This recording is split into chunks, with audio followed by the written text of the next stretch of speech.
Here we are. Welcome into another episode of the Patriots podcast. I'm Sean here with Ryan and JJ. Hello. What's up? All right, we're here to recap the preseason, and the Patriots have trimmed all the way down to, 53-man roster, 16 guys on the practice squad. Unbelievable the number of 16, people yep. that they can keep in the building at a time.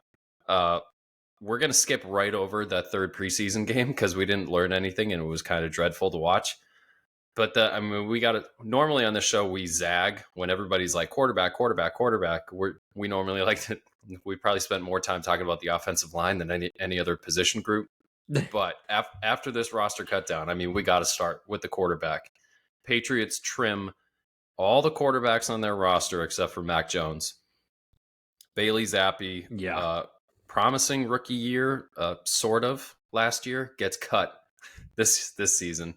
Lands on practice squad. Malik Cunningham also lands on the practice squad as a developmental practice player. Trace McSorley had been cut previously. He was awful. That was the biggest surprise, right? JJ, that was the biggest surprise for you, right? There were a lot of surprises on cut down day, I got to say, but that one in particular is just, that's not a move you really see. All the other stuff is like who makes the team, who doesn't make the team, type like that. But going into the season with one quarterback is a surprise. It's like, that's the type of move you'd think they would do earlier. Zappi obviously did not have a good training camp overall. We talked, you mentioned we're going to skip over the third preseason game. Zappi really didn't look good there.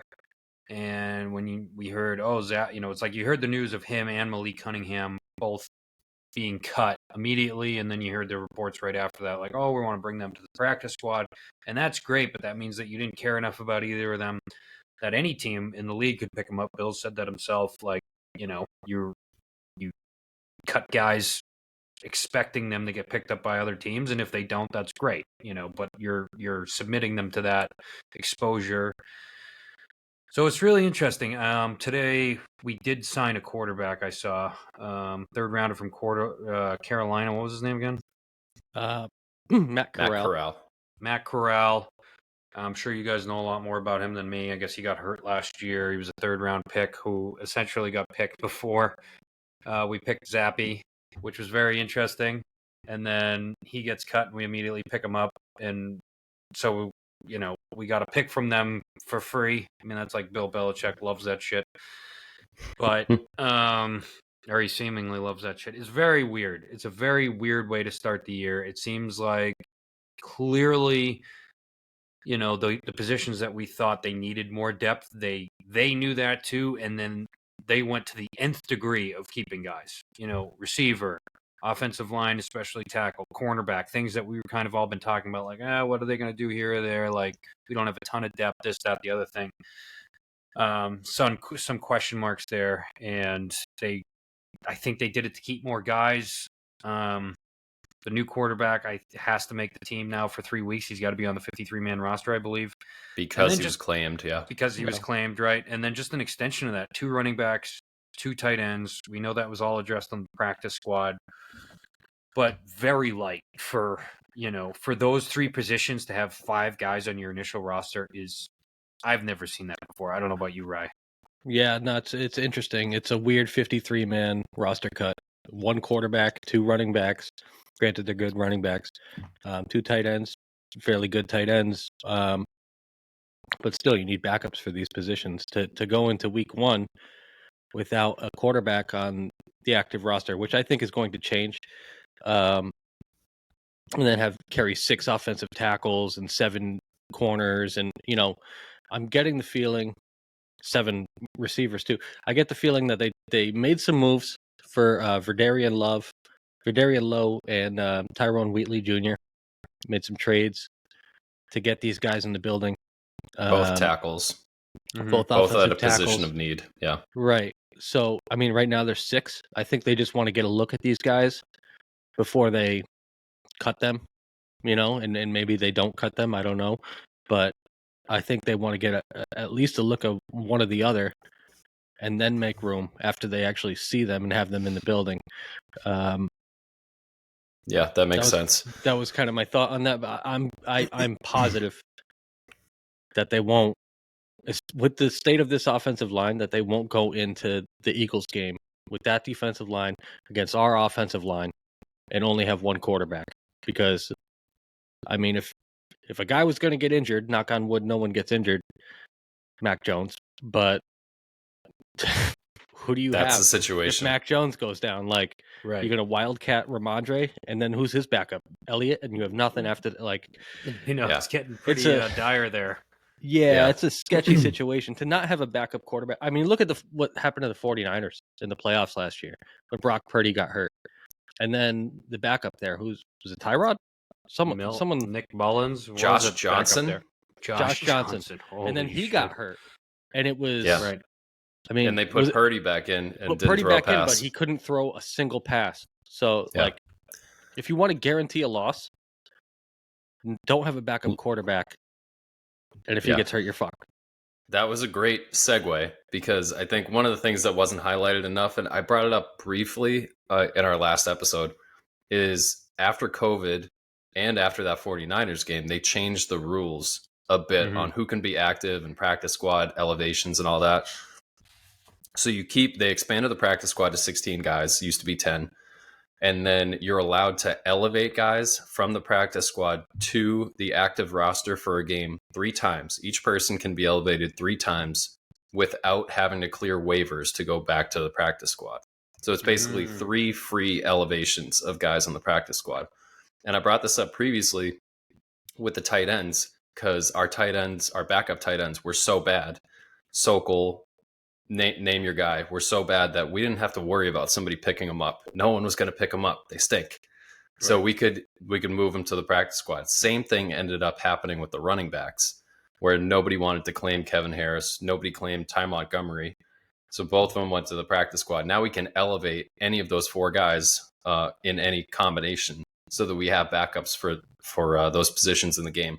And then on top of that, you can have a third QB, and this went in after that 49ers game, a third QB who he doesn't count on the active roster. The emergency QB. He's only allowed to go in the game if the first 2 QBs were either thrown out of the game or injured out of the game. On game day? On game day. And he doesn't count towards the initial 53, right? Doesn't count. No, he doesn't count on your active roster. Isn't there a stipulation he can only come in the second half or the fourth quarter or some bullshit or something? There might be. I don't know. So but what it means is Bailey Zappi could be in uniform as a third QB now that Matt Corral is on the active roster. As a practice squad player. As a practice squad player, he doesn't have to be elevated for it. But I think they can't play until they can't play in the first half. I know that. I don't remember. I think it's the fourth quarter. Like, they can't play until the fourth quarter. Really? Okay. Maybe there is some details around that, but basically it means Zappi could be available as a third QB while not being counting against the active roster. So they're actually in a decent position depth-wise for the first couple weeks of the season. And then we've already seen Tyquan Thornton go to IR. Other people are going to get injured. And now you can have I think it might be unlimited guys that go to the IR and can come back after 4 weeks. So you have so much more flexibility than they used to have. Yeah, there's different IRs now, right? Like there's short term, there's long term. Long term, if it's full season IR, you don't have to do what they just did with Thornton, which is basically they have to make the initial roster and then you designate them. So that's, if you want to do it for a whole season, if someone gets hurt and that's it, you just send them to the IR. That doesn't matter. And then there's short term, which is what we just did with Thornton. They have to make it 53, and then you can send them there to, what is it, between 4? I think it's 4 weeks minimum, right? Yeah. So it's used to be 4 6. They even less than that. Yeah. Plus we have Cody Davis and Trey Flowers are both on the PUP list, so they're out the first 4 weeks, but they can come back after that. Right. So again, you have an injury, something happens to one of the D linemen, you can activate Trey Flowers at that point, assuming he's healthy. Right.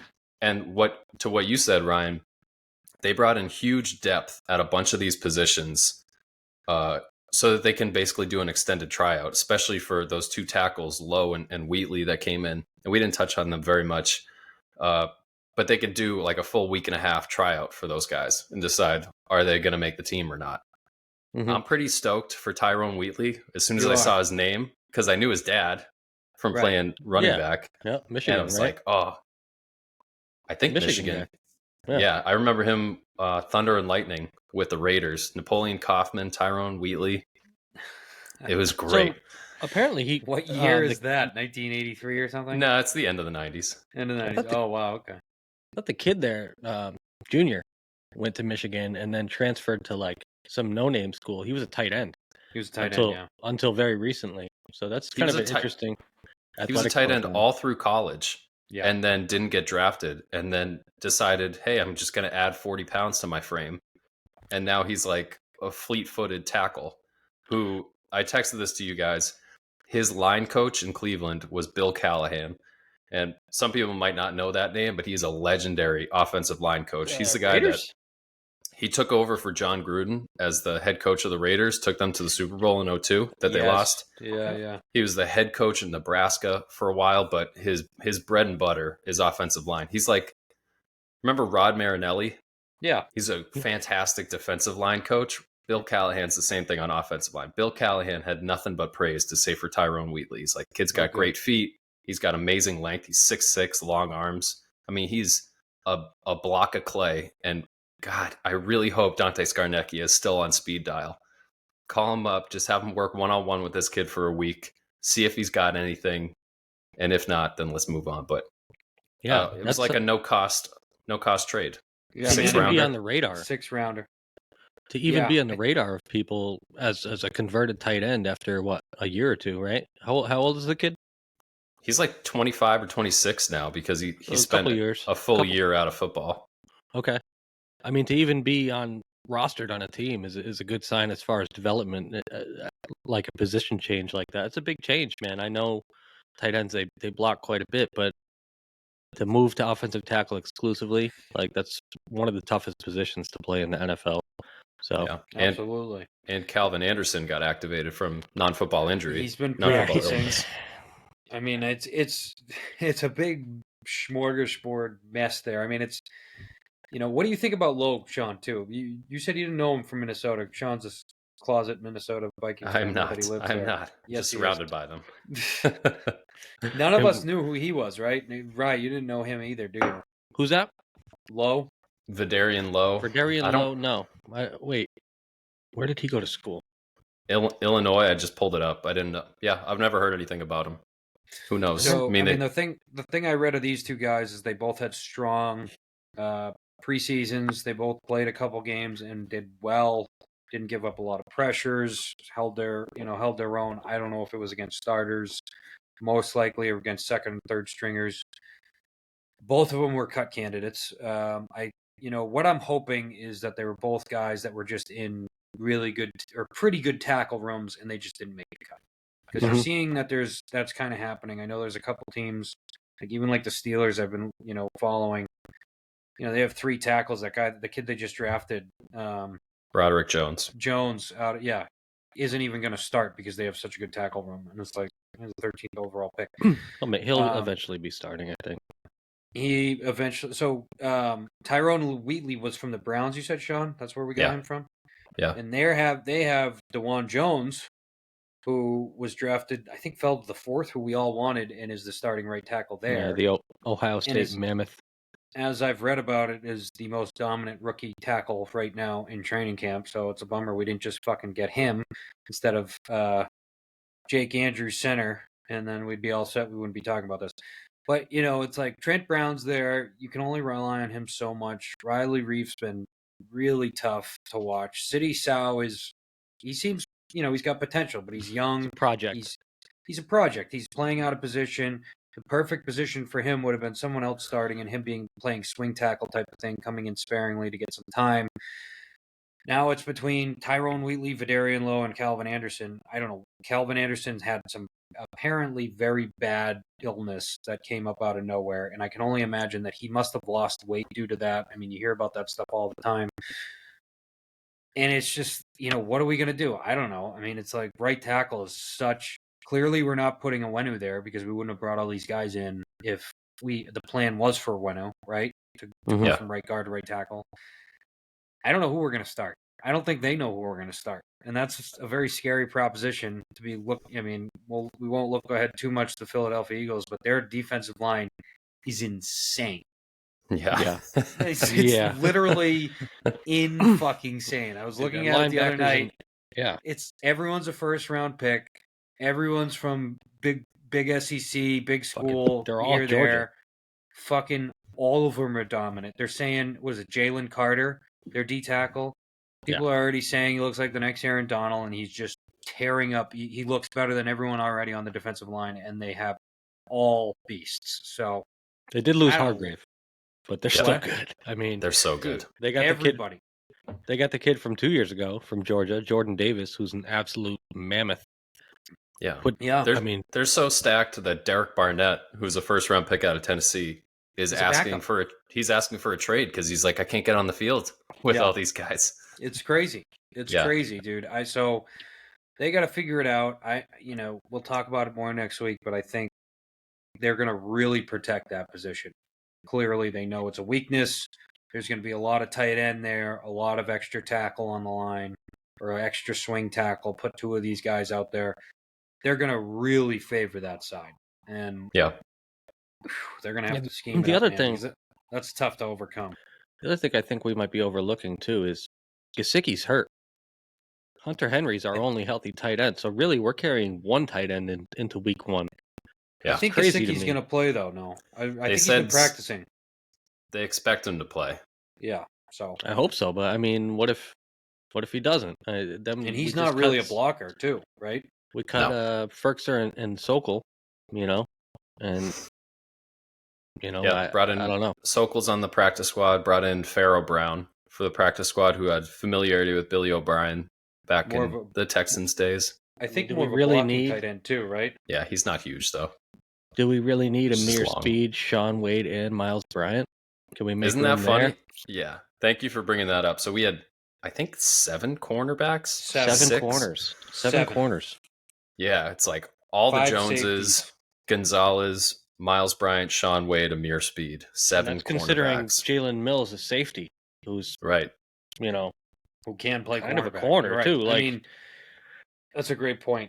We've kind of not really talked about that. We need a safety, so it just seems like nobody really thinks of him as corner depth, and it's like, well, in a pinch, we're going to put him there.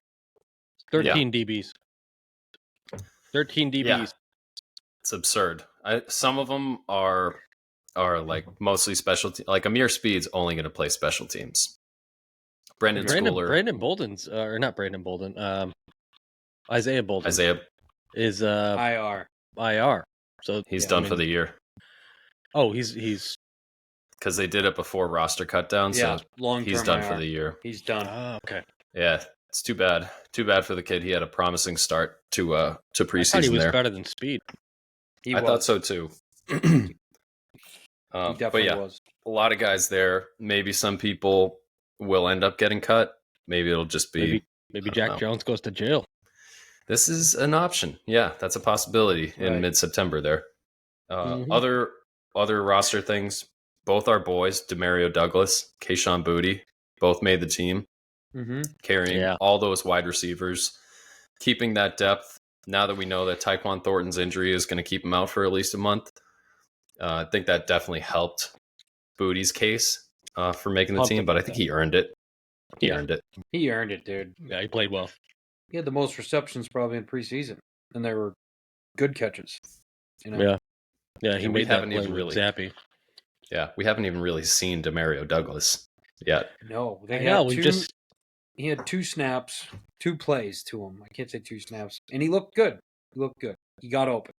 It's a good case of practice matters, right? Like the way he played in practice was, everybody who was there was saying he's a fucking and it's stud. almost like they don't want to show him off or something. Like they don't want anyone to see his game yet or something. That's fine. If you want to save him through preseason, he's that good. That's fine with me. Fine with me. So my thing, I thought a big one, trading Nick Folk and keeping Chad Ryland, kicker that can kick over 50 yards. Behringer made the team over Waitman. Nice little rookie special teams unit. Which is scary. I wanted power in the kicking game, and we got it now. Yeah. Now, how much accuracy are we sacrificing because of that? I don't know. Remains to be Ryland seen. looked good. I thought Behringer looked really good. I know, dude. At times. I'm a little nervous. You go in there with 2 rookies. It's like, what if Well, week they're not on the 6 field at the the kids same missed? time. I know, but the kid like Field goals. week 6 the kids missed friggin' 2 extra points in a row. Like, where does he go from there? Does he just completely fall apart? Because we've seen how that completely screws so many kickers. I mean, I still don't get that. I don't know why people miss extra points so much these days. Yeah, dude, it's in their head. And I feel like we could have got more for Falk. What would we give him, a 7th round pick in 2025? It's like, what the fuck is the even What point is he? of that? 36? Can't kick 38. over 50 yards. He's 38. Can't He's- kick over 45. Really? I mean, you're No, lucky. It's really he's- 45. From 45 in, he's like 99%. Yeah, he's money in the bank until December. He had a tough December last year. Yeah, he did. I mean, I But could use everyone some had a points tough from over December last 50 year. because that's where we ended a lot of our drives last year. You Yeah. know, if we can go 50, 52 yards and get points, It's big, yeah. I'd be that's pretty something we're happy missing. with that. Yeah, I'd love to see the stat on how many times we finished a drive at the 35-yard line of the opponent and then punted into the end zone. It's like, 15-yard net. Awesome. Yeah, Infuriating. It's just like, because if you're at the 35, it's 17 yards extra, right? To 52. Yeah, 52-yarder. Yeah. So they round up to 18 now. Usually, I don't know. At some point, people got better at blocking kicks. So we previously had Carl Davis cut. Lawrence Guy made the team. Defensive line feels like it stood pat. Sam Roberts made a late push, I would say, in the preseason and made the team. He was He had like a the good only third person game. in the last game that like I enjoyed watching. Him and Perkins, dude. Perkins had a great game. Where's that Where been the for the last hell 3 was years? that? I know Yeah. he made it to the practice squad. I was happy to see that. It's like, you haven't done anything for 3 years, and all of a sudden you're everywhere on the field. He even threw up on the field, which was pretty hilarious. Him and Mapu was pretty good.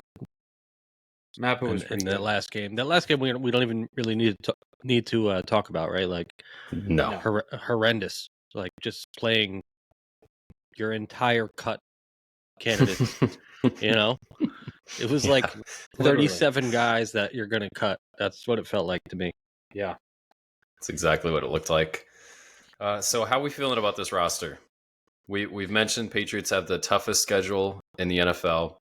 Everybody in the division feels like they've made a step forward, except for the Bills. I feel like the Bills might even be a shade worse this year than last year, at least preseason. There's a feeling of that out there. I don't know why, but it's out there. Well, they haven't done anything. Like Von Miller's still on the pup. He was the big acquisition last year. Tremaine Edmonds left, so they're really reliant on only Matt Milano at that linebacker position. He's fantastic, but he does get banged up because he's a smaller guy. Their cornerback opposite Tre'Davious White is still up in the air. They picked Andrew Booth last year in either the first or second round, who's a corner I really liked. Andrew Booth is Vikings. They Who's picked Kyer Elam from Florida. Oh, Kyer Elam. I liked him even more. Yeah. But 20. It sounds like he didn't have the best rookie season. He's still battling for that starting job. Yeah, I don't know. He was 20 when they picked him. He's a baby. Yeah. They got some good coaches over there. I feel like they'll coach him up. So as you're seeing this final roster, and again, there's going to be some tweaks on that back end with the practice squad elevations. How are we feeling? Is this a 500 team again? I know next week we'll do predictions and all that stuff, but I'll say this. I mean, I think if things go right, with Billy O'Brien in there in this roster, I think we should be over 500. I think how hard the schedule is now, that always changes. Week 4, 3 teams you expected to be absolutely dominant or complete shitheads. That could be us. Whatever. I will say this about our roster: we didn't cut any between our 53 man and even the practice squad. We didn't get rid of anyone that I was like really, really excited about and worried that wouldn't make the team. I mean, there's a bunch of Keyshawn Booty's one. I really wanted him to make the team. We figured the rookie tackle linemen were going to make it. Sam Roberts, and Daniel Ukulele. I was hoping they made the team. Anthony Jennings, I was hoping he made the team. The cornerbacks, I hope, I kind of wanted Sean Wade to make the team because he's starting to show a little bit here and there. So there weren't any surprise cuts in that way where we lost guys that I thought will be, not immediate starters or contributors, but could be good depth in the future and be some, make a name for themselves in the future. So that's good. Our talent, it's the same thing. It's our high end talent isn't where everybody else's is. No, We don't really have high end talent. You know what I mean? yeah, we have a ton of middling players. The only one that I wanted to see make the team because I was worried he wouldn't clear waivers was Malik Cunningham. So to get him back on the practice squad, I mean, he's a big development piece, but you can clearly see the physical talent there. I was worried he wouldn't clear waivers, and he did. Zappy was kind of surprising, but not really when you watched him play. I mean, he was fucking awful. I don't know. I thought accuracy was his thing. He was throwing the ball and he was under a ton of pressure. So give him that. But there wasn't anyone really. I thought that got cut. Maybe Bledsoe. He got traded. But I was. Oh, Josh Bledsoe. Josh Bledsoe. I went right back to Drew Bledsoe. Oh my God! There you go. Yeah, wow, you're going way back. Yeah, right. But then again, he made the practice squad, so right, exactly. But he hasn't moved too far. I would think he didn't get claimed. I'm surprised he didn't get claimed. I'm surprised Cunningham didn't get claimed. Zappy to a degree, but he just looked awful. Yeah. Jason Hines is one that I thought wasn't horrible. Stuber. I mean, I'm nitpicking here. I mean, guys don't really get claimed a lot unless they're like Indianapolis cut Darius Rush from South Carolina, who was CB2 behind Cam Smith at South Carolina. They just breed corners at South Carolina. I thought they do. That was the best pickup of all the waiver claims. I can't remember who picked him up, but Darius Rush, I think, was. What about our latest pickup? Did you hear about our latest pickup? Jalen Reagor. Jalen Reagor. Yeah. Yeah. That wasn't off of waivers, though, right? No, he's on the practice squad. Practice squad. Yeah. Interesting move. Yeah, I don't blame him for bouncing on the Vikings after they cut him and going somewhere else. I don't know, high talent guy. You wonder about Matt Corral, Jalen Reagor, those types of guys that had high draft stock. I mean, Matt Corral, a lot of people thought was going to be the first quarterback selected, and then Kenny Pickett went in the first round last year.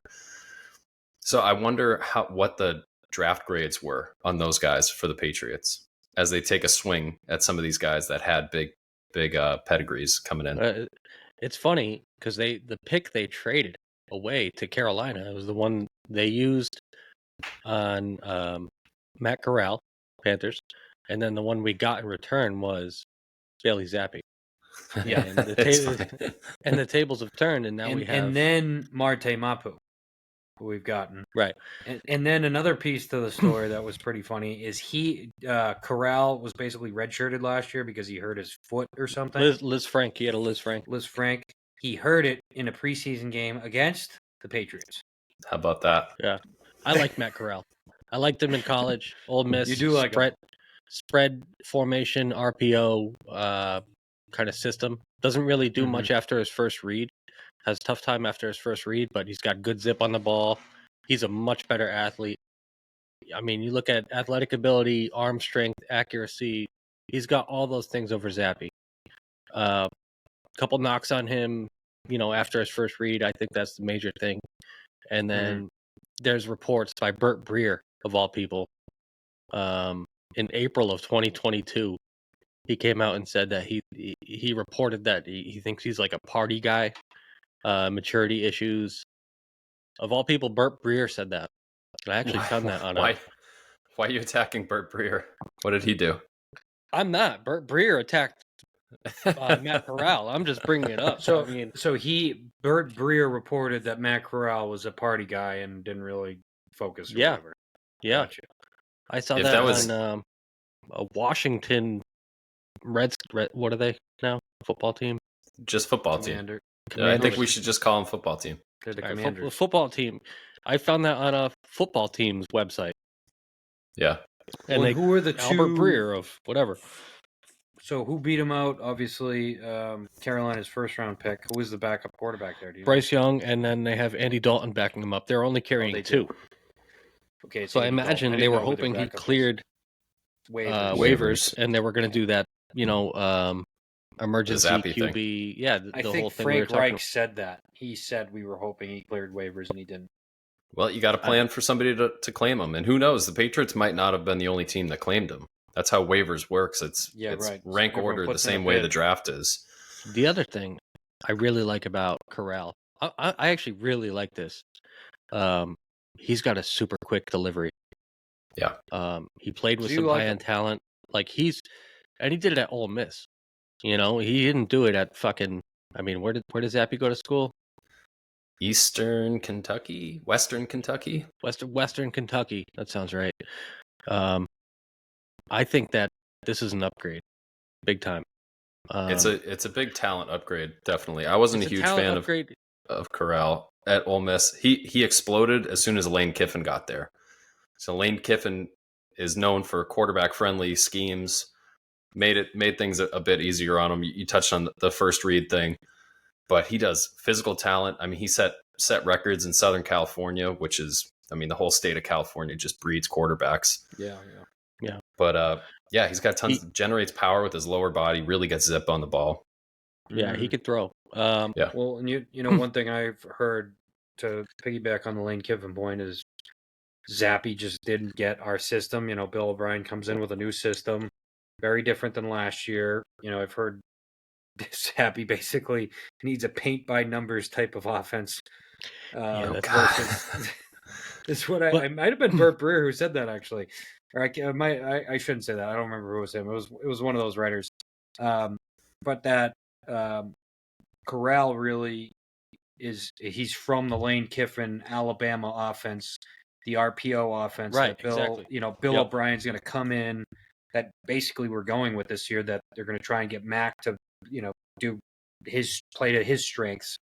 And this guy Corral knows that offense. He knows the scheme. Versus Zappy, just they don't have time to figure out get Zappy up to speed with this. They need someone that can do it. It's just I think it's hopefully if something happened to Mac where he could come in and you simplify the offense just a little bit, a lot of RPOs, a lot of first read, get the ball out quick. I think that's really up his alley. But you're giving him 1 week to get ready, and hopefully he doesn't have to see any game action.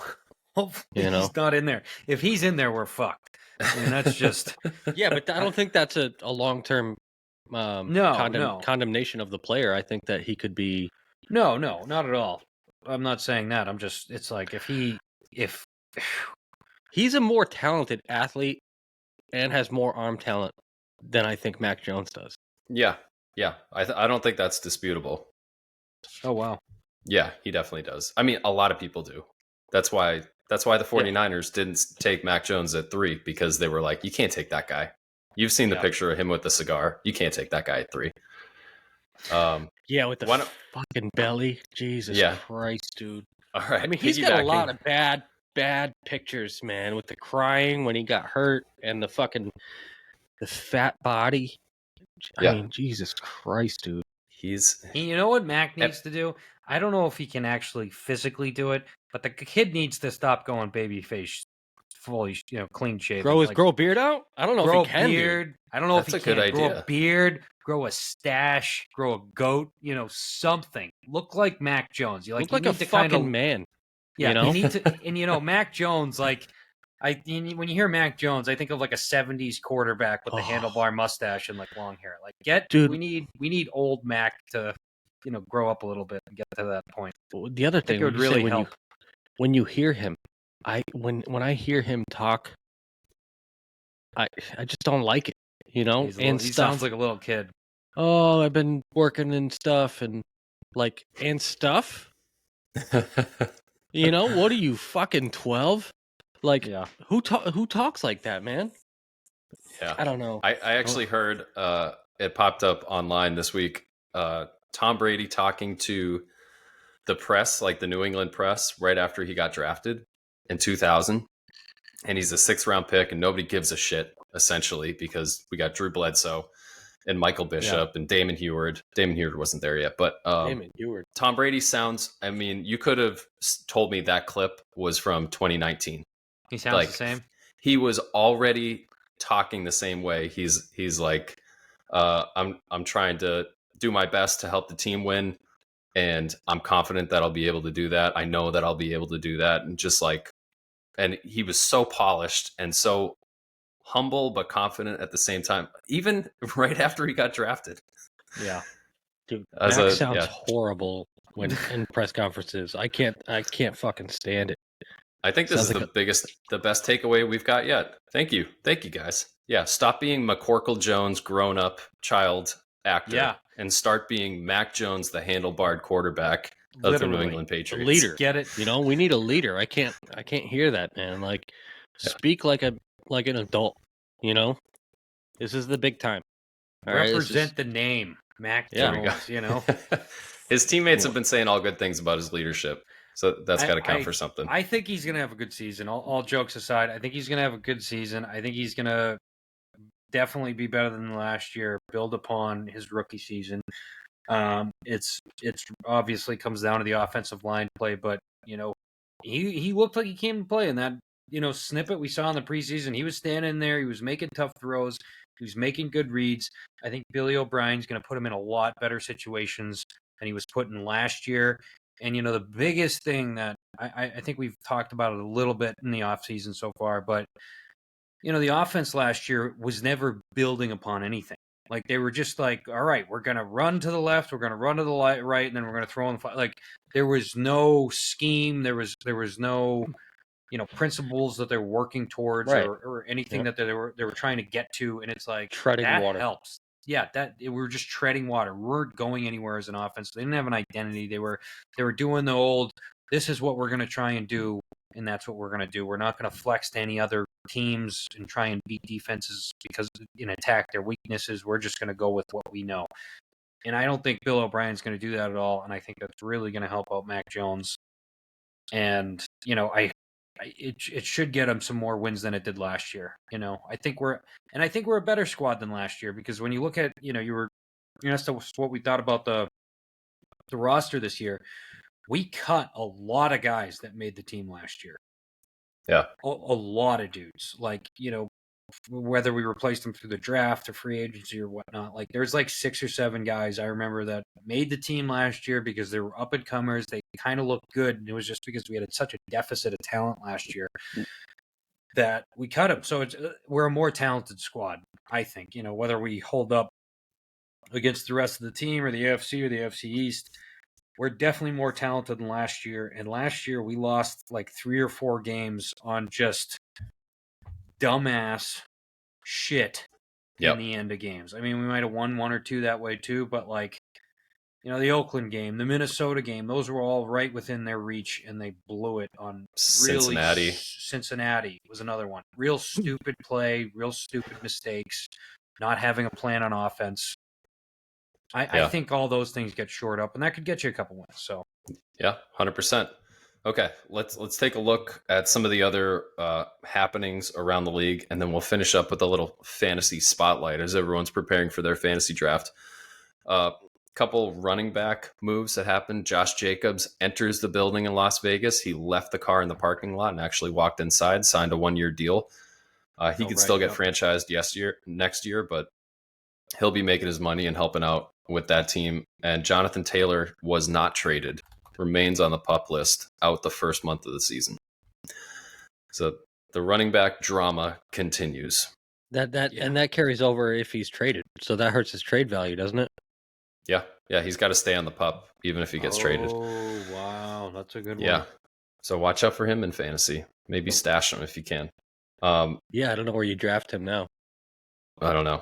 A trade that actually did happen. Trey Lance finally exits the 49ers quarterback room and goes to Dallas. I'm surprised that they even got a 4th-round pick for him, to be honest. But they just ridded themselves and went, all right, we traded 3 first-round picks to get this guy, and yeah, we're done. You know, kudos to San Francisco for making the admission that they you know, made the wrong move there, because they gave up a first round pick, 2 first round picks, right? Or 3. the one they picked and another one. 3. really No, is- they gave Three. up 3 picks. 3 first round picks to get the number 3 overall pick and That's a draft. franchise killer, man. Still think you're still happy that they got rid of him so quick. I mean, it was clear to me they weren't going to get anything out of him because I think Darnold was by far better. That kid.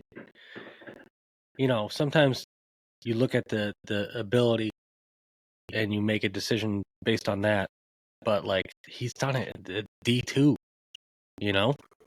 What is it? North Dakota State. He's a North Dakota State kid. Like, yeah, he's got physical talent, but That's crazy. what has he been through? What kind of adversity? How tough is his competition? Also, he was he was in a run first offense where he was the lead runner. with I Pierre mean, if you Strong, watch, right? well, Pierre Strong and Trey Lance. I mean, I watched a couple of his college games, and he was in some big bowl game. It might even been the championship for that FCS. And I think he threw the ball like 10 times and carried it like 22 times. It was That's like he was a ridiculous. run first option in college, and Christian people Watson just on saw that team. Christian Watson was on that team. Tucker Kraft might have been on that team. Dude, digging deep Yeah, on the look at you, Buffaloes. Jesus Christ. Not bad. God, how many fucking players do I know from North Dakota State? Who else was on that team? They had an offensive lineman that got drafted too. Is it I'm sure it'll come to you. Godke? How do you say his name? Godke? I don't know. I bet he was raised on corn though. They all are. I mean, does the Lance thing go down as one of the worst Has to. picks in NFL, worst NFL draft trades in history? I mean, I heard For the Niners, it does.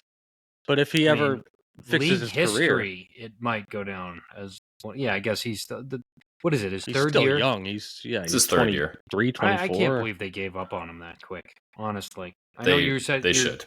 right. It was over for him in San Francisco. He was And, he was named the starter last year. He Because gets they felt hurt. like they had to.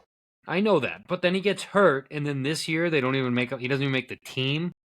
It's Yeah. like he didn't even play. He didn't even play. It's a bad played look for the enough. Niners, but I don't think that's it for Trey Lance. Terrible. I mean, you never know. He could turn his career around. I don't want to be down on a kid I have no knowledge of, as a person. But for the Niners to trade that kind of capital and then come away with a 4th round pick, I mean, that's bad. potentially like firing the GM territory, like Any other team would be fired. Yeah. I've heard a lot of people talk about this. San Fran's made the conference championship 3 or 4 years or some crazy thing. Well, their like that. defense is A lot. always so fucking good, and they have a ton of talent at skill positions. I mean, their offensive line's good. They're just a good team always. Yeah, they're a well built team. I think it's been like 8 straight years or something like But that. They've been pretty Shanahan's- solid. Dude, Shanahan's got some weird QB shit. Do you guys see Yeah, this well, they fucking moth? can't find the guy. Yeah, I do. I've seen him pissing you off for the past 20 minutes. Go take him out. Dude. Anybody watching this at home, don't I be got him. scared. Ryan will not punch the camera. Nice You work. see it? Good Yeah, for you. I did. Pretty Fucking good. cat-like quickness, dude. Show Like, the audience. Shanahan, he had a problem with Garoppolo. Garoppolo was fine. He was a good starter. He had 1 games for them. He wasn't the best. Oh, there you go. PETA. Nice. Don't prosecute me, PETA. All right. Sorry. Get away with it. It's all right. And then now he basically tries to bury Garoppolo, literally, is what it seemed like. I know Garoppolo got hurt a lot and didn't always play ball with injuries and stuff like that and going back out there and playing hurt, but gets rid of him, drafts this guy 3rd overall, buries him, gets him out of town, and, now loves Brock Purdy, a 7th round Mr. Irrelevant, who played a good, 6-8 games last year, Yeah, something like that. and then gets Yeah, hurt. he was good though. He was good. He was good. But I don't know. It seems like Shanahan's got some kind of... I don't know what he's looking for at quarterback, because they're all different, too. None of them, it's not like any of them are the same that he's looking for. You know what I mean? Agreed. Yeah. Yeah. It's interesting. A lot riding on Brock Purdy. He's got some pressure on his shoulders this season, dude. coming And then back from it's that injury. Darnold after that, and I know Darnold was a little better last year. He had a couple good games, but it's like, Yeah, right. Yeah. Speaking of quarterbacks, the Cardinals cut Colt McCoy. Kyler Murray's on PUP. He tore his ACL in December last season, so we might not even see Kyler all year. The Cardinals are going with Josh Dobbs, who's been in town long enough to have a cup of coffee, and then some rookie I've never heard of. So The rookie's Cardinals, I don't even know. name? The Cardinals have the lowest expected win number in 25 years. yeah. Did you That's see the unbelievable. Isn't that video incredible? of the coach, the new coach? I don't even know who he is. Jonathan Gannon.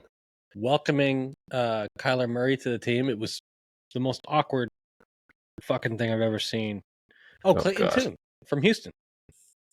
Okay, that's not bad. Okay, I'd rather we see got a him believer. than I'd rather see him than Josh Dobbs. You know, All right. huge. Someone knows who What he is he? is. 6'7"? Well, Couldn't good tell you. arm. I've heard that they cut McCoy because they want to completely tank the season, and then right after that, Caleb Williams. People are like, "Oh, you hear Arizona's going to tank?" And he's like, "If I don't want to go to the right team, I'm just going to play college football again." I'm I'm way not off gonna- on Clayton Tune. He's 6'3". I'm He's not going to 6'3". go to any random team, and it's like, Wow. so there's a slap. And you know, like if Arizona gets the number 1 pick, do you think they take a quarterback? Yes. Yeah. Yes. Yeah. And that's it. They Kyler don't- Murray's just. Yeah. Yeah. If they get Caleb Williams, I mean, Did you see see? ya. Someone was talking about this on the radio the other day. Kyler Murray's cap hit for next year. What is it, like 60? Dead cap hit if they cut him is like 88 or 90 Oh. million or something. Yeah, they're in like a bad spot there with the quarterback. Absurd. And then if you get the number 1 pick or number 2 pick or whatever it is, it's like you're going to basically be paying $100 million for 2 quarterbacks. Yikes. Yeah. Yeah. Well, Kyler Murray, I'm on the record saying you can't build a franchise around him. Yeah, you've hated He him is forever. not. I've never liked not him the either. type of guy. Not the type of guy you want. Okay. You guys want to talk some fantasy? Sure. Sure. All right. So I got 4 categories here. I got favorites at the top of the draft. So like first, second round favorites, guys you really like. Okay. Overrated guys, again, probably towards the top of the draft. Underrated guys, could be anywhere. And then like deep sleepers. Mm-hmm. All right. So favorites at the top of the draft. Because I put this together, I get the first name on the board. Go for it. I'm going Tyreek Hill. I feel like for some reason he's like the number 5 receiver out there. Some people are saying Cooper Kupp over Tyreek Hill because they're worried about Jalen Waddle. We're talking about Cooper Kupp. The third receiver, right? Taken? I think some people have him like 5, 6. I mean, I have him number 2 and like right there with Jefferson. Tyreek Hill is a fucking phenom. He's still in his 20s. Who knows what's up with Tua, but if Tua goes out, they got Mike White who throws bombs. He throws interceptions, but he throws bombs. So I'm like, even if Tua goes out, I still feel pretty damn good about Tyreek Hill. I don't know, man. I think that's a safe bet. Like, all right, I don't like interesting. it. Not where I was wouldn't take expecting him you in to the first go, round. but Ooh, you wouldn't PPR take him league, in the I'd take first him. round. I wouldn't take him in the first round. Tyreek Wow. Hill with Tua throwing him the ball, and then he gets hurt, and then it's Mike White Okay. throwing him the ball. You know, I like him and Jalen Waddle a lot, but I mean that quarterback Controversial situation is, takes. you know, yeah, okay. all over the we got map. an overrated here. Overrated. Yeah. There you go. He's in Right. your overrated category. You can go next, Ryan. Who do you like? Well, I might start a fantasy league, a new one that I'm commissioner of. So I don't want to give too much away, but I guess you guys are really putting me on the spot here. Was this what this was designed to do? Just put me on the spot? Intel. Just getting intel here. Okay. That was a fake pick I just made. Okay. I like Bijan Robinson. No, he was in my overrated. No, because rookie running backs play, and they play well. I mean, look through the kind of Kenneth Walker well? last year. Yeah, Najee Harris the year before, maybe 2 years before. Saquon, some of the rookie running backs, and they have a good offensive line over there in Atlanta. I'm a big fan of Bijan. I think he's special. I think that he might even be a better prospect than Saquon was coming out. I don't know if we've seen a running back like this since Adrian Peterson. So, yeah, Bijan's my guy. I've heard the same thing said about him. I'm a little nervous about rookie running backs. Bijan, I think, is going to be really good. It's a long season for those guys, and they're probably, usually I feel like they're great for 10, 12 weeks, and then the last so many weeks when you start getting in the playoffs, Yeah, fantasy, Algier they backing start him up fizzling too. out. It's not. And Cordero Patterson. That's my pushback. Is it's a busy running back room. Yeah.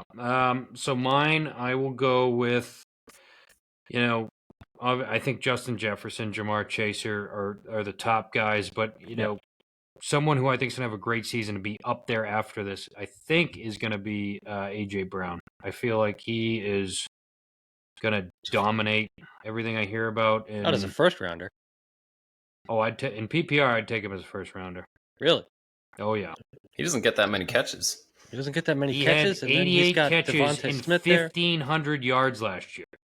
Yeah, 88 catches. Some of these guys are catching 130 balls. Okay. Devontae's going to get more catches than he had last year too.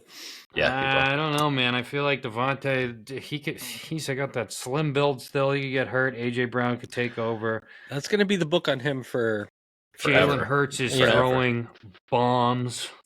I'm just looking Jalen at the running. Hurts is one of my favorites. Jalen, think- there's no reason Jalen Hurts should take a step back this season. Yeah, I just, He's AJ Brown, I think, goal is going line. to take the next step ahead to be one of the top 5 receivers in the league. So maybe we go Yeah, by without a position doubt. here. We've been talking about running backs a little bit, right? Yeah. I like Bijan, but you're going to pay the price for him. You're not going to get him. You might get him 10th, but I think that's That might be pushing it, yeah. Who do you have? Eckler, Saquon, and McCaffrey in front of him. Yeah.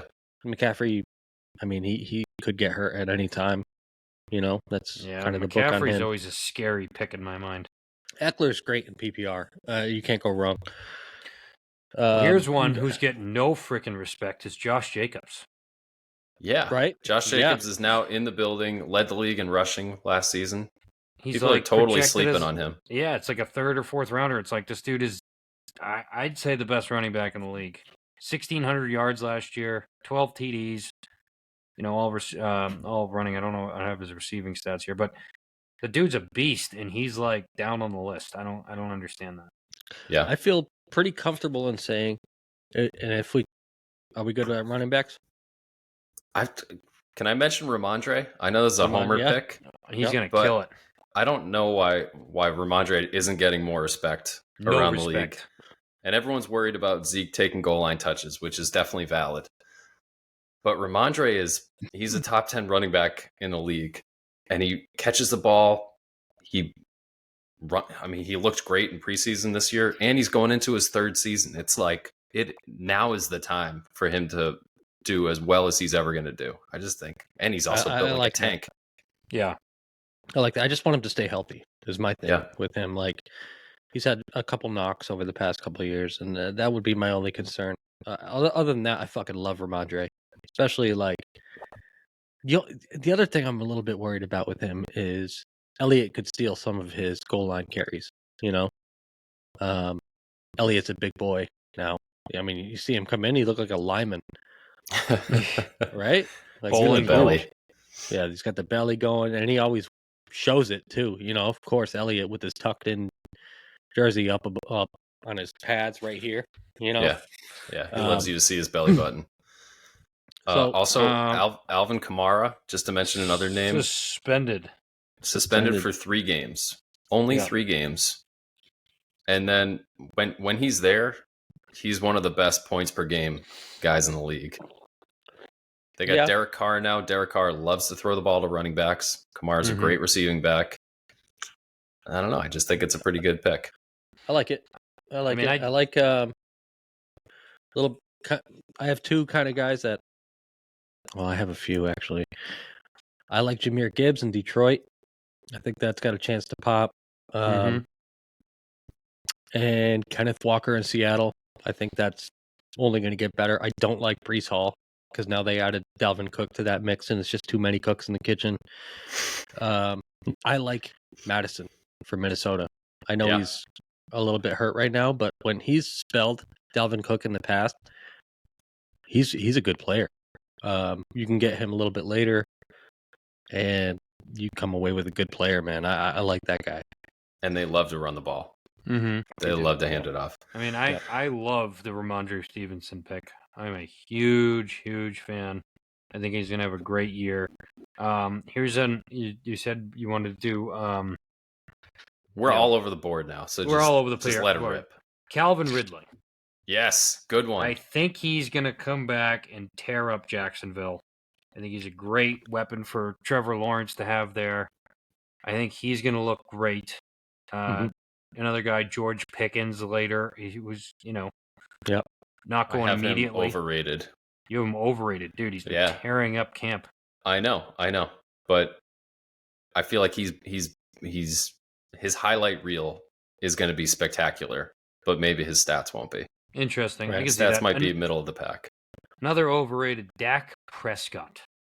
I really have no faith in him at quarterback anymore. To me, that's a low end starter for fantasy. Yeah, but I mean, it's he's I think he's always a starter. He's always one of those guys. I think he's gonna take a step back. I think Dallas is one of those teams that everyone thinks is gonna be unbelievable and stacked, and just they're gonna pull a Dallas Cowboys of the last decade, where on paper they're the biggest powerhouse or one of the biggest powerhouses in the league, but when it actually comes to crunch time, nut cutting time, they don't really do good. They kind of always are disappointing. You'll see them on a Sunday night, Monday night game mid-season where it looks like an incredible matchup, and it just is a complete dud.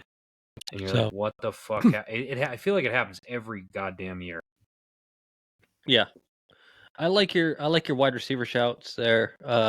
I guess I would add to that. I think Garrett Wilson's going to be good. A lot of teams have him, or a lot of websites have him like around the 10 range. I would have him much more around the 6 range. I think Rodgers is just going to feed him the ball, especially based on. Have you watched the last Hard Knocks episode? I don't know if I watched the last one, but I think he's going to explode. His change of direction, his quickness, his hands. He just seems to really know what he's doing. I think he's a really good player. Quarterbacks, I feel like Justin Herbert's being slept on. He's got 2 first-round offensive linemen coming back healthy. He's got Mike Williams. He's got Keenan Allen. He's got Quentin Johnston from TCU. He's got Eckler to throw to. I mean, last year he was down. He broke his ribs in week 1. He played the whole season with broken ribs. So I think that. How about the coaching change? The coaching change, it's huge. They got rid of Joe Lombardi, brought in Kellen Moore. Now they're actually running like a grown-up offense. Honestly, like, I have a feeling like he could win MVP this year, Justin Herbert. It's not out of the realm of possibility. He's got to be on the short list. It's like, and the odds of that are probably pretty good. If you put like $100 on that, I feel like you're going to get some money if that pans out. Yeah, that's a good pick. Also going with QBs, really like the Calvin Ridley pick, and going along with that, Trevor Lawrence. Again, fantastic prospect. Really came on last season, again, with an adult in the room as a coach. Yeah. He's going into his 3rd season where it should be all coming together. 2nd year in this new offense. Now he's got a number 1 receiver on the outside. He's got all those kind of middling receivers as well. Poking Kirk's around. Good. Yeah, Kirk, Evan Ingram. They got Etienne coming out of the backfields. Oh. He's in a good position, and they get to play in the worst division in the AFC by far. So maybe in football, it's a bad. Well, NFC South is pretty bad too, isn't it? Yeah. I got a deep sleeper for you outside of the Patriots, because obviously Demario Douglas, Keyshawn Boutte is who I would say, but Rashee Rice for Kansas City.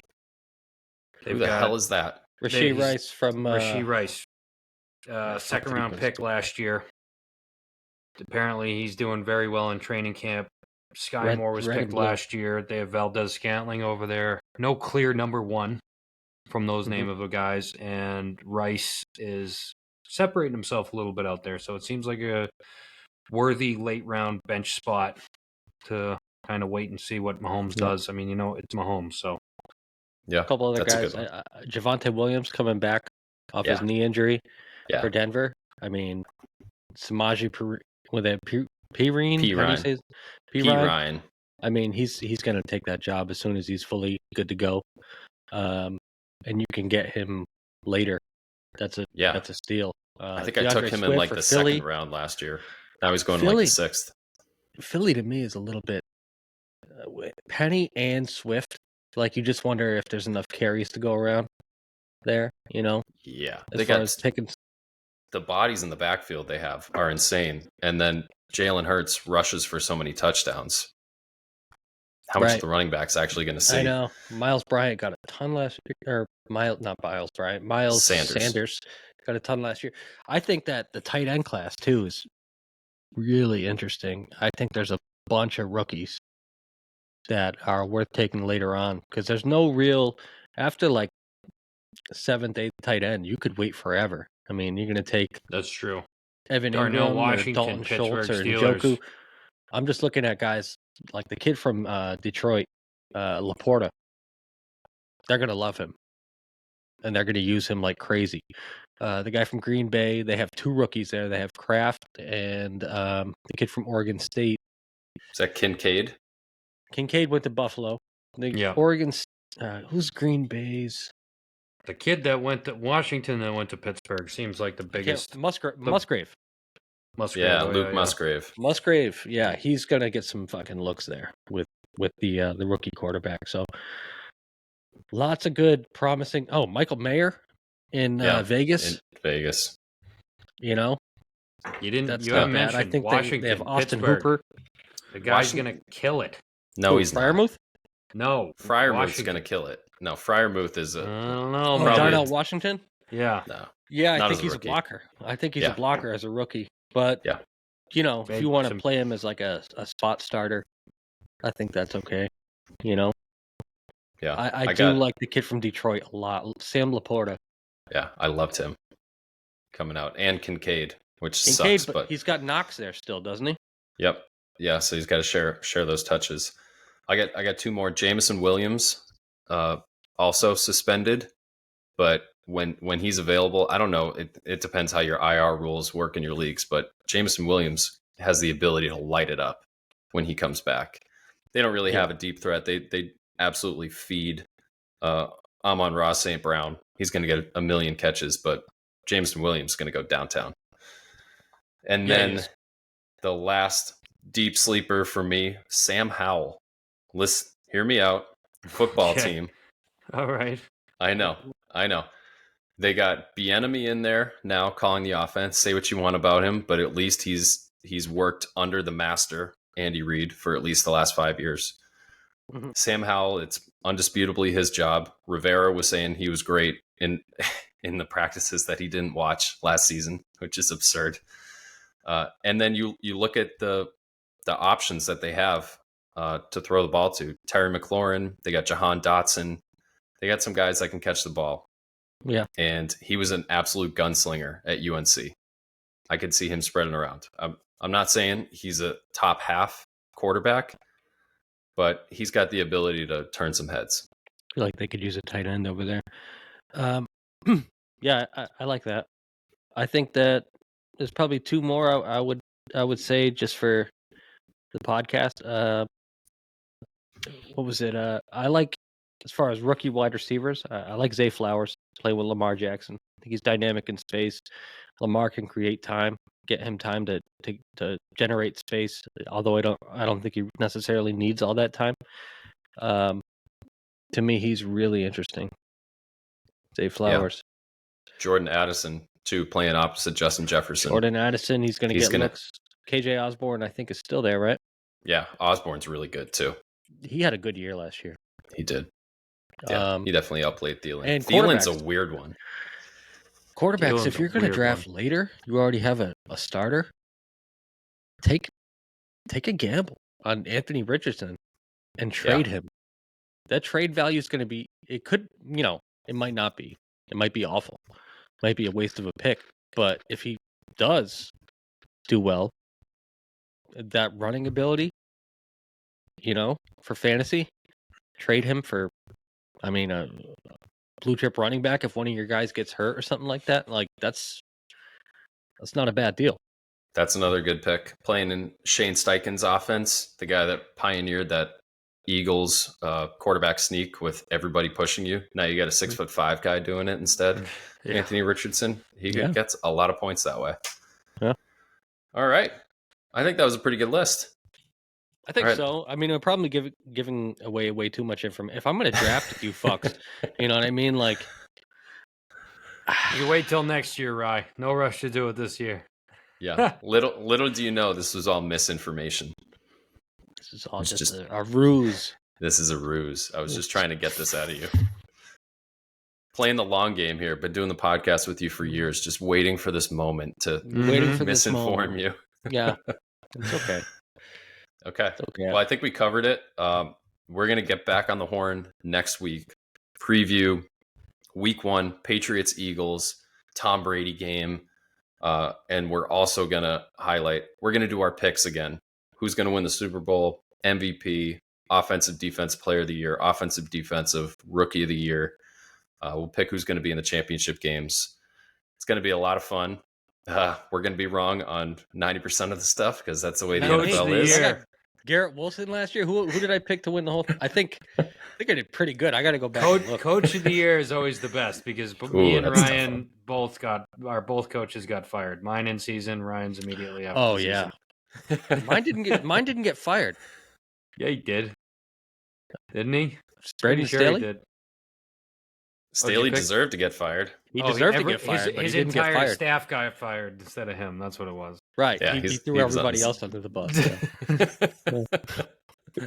Yeah. Well, I went with Kevin O'Connell, who went 13-4 and didn't get a fucking sniff.